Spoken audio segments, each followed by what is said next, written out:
Thanks for taking the time to come here. It's always good to see you.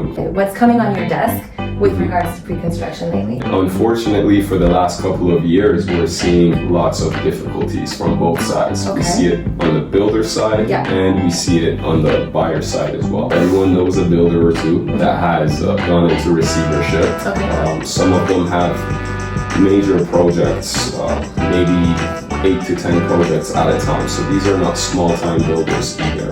Builders have seen a rise in prices of materials. There's been supply chain issues, which has led to a lot of unavoidable delays. The builders are not necessarily getting the profit margins that they were looking at initially. Some of them are just going under, they cannot continue. Some of them are doing what they can. For instance, they add a few more floors to a condominium building, or they extend the project if it's a subdivision to try to make up for the shortfall. So are builders obligated to return the deposit back to the buyers?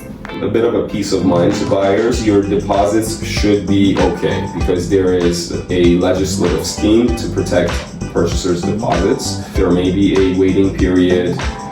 There would be a time where everything is up in the air and the buyers are anxious and they want to know what happens. So it all depends on the circumstances of each individual case.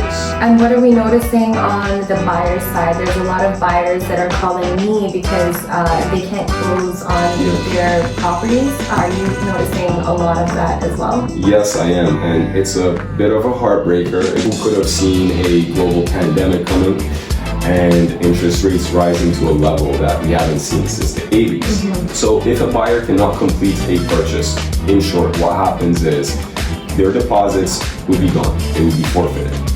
They would also be liable for any damages that the builder may sustain. If leading up to the closing date, the buyer was able to assign the unit or the house to someone else, then that would be ideal. That way you escape any potential claim coming against you from the builder, which we are seeing a lot more on the litigation side.